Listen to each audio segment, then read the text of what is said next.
שלום וברכה מוריי ורבותיי, וכמה תגובות הגיעו על הסרטון משבוע שעבר בו שוחחנו על כך שיש את הזכות הגדולה לכל אבא ולכל אמא לא סתם להעניש את הבן, אלא לגרום לו כביכול להעניש את עצמו, לגרום לו להרגיש בתוצאה של המעשה שלו. והשאלות היו רבות ושניים מתוכם היו האם באמת נצא לטיול בלי הילד, והשאלה הנוספת הייתה באיזה גיל באמת מתחילים להביא לילד להעניש את עצמו. התשובה על שתי השאלות האלה היא אחת.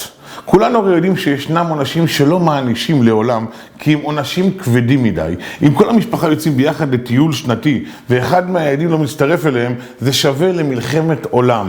ילד לא יכול להישאר בבית כאשר כל המשפחה נמצאים יחד בטיול. ילד לא יכול לראות את אחים שלו מלקקים ארטיק ולהסתכל עליהם ועיניו רואות וקלות. באותה מידה גם לכל גיל יש את העונשים שלו.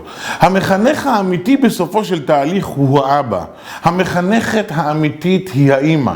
כמה הילד יכול לספוג? מה הרמה שלו יחסית לבני גילו ויחסית לכישרון שלו? רק אבא ואמא יכולים להחליט. אין מישהו שצריכים לשאול אותו. את הכללים כולנו יודעים. את הפרטים כל אחד לגופו של עניין.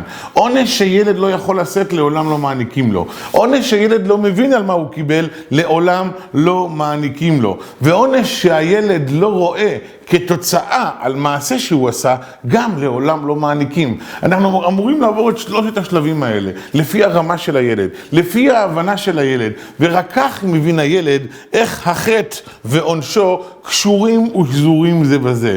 איך העונש הוא תוצאה של החטא, ולא משהו של פרץ אכזריות או עצבים של אבא ואמא על התנהגות שאיננה נאותה. תמשיכו עם השאלות, נמשיך לענות, ויחד נבנה את הדרך המדהימה והמיוחדת של חינוך ילדי ישראל, חינוך דור העתיד. ברוכים תהיו.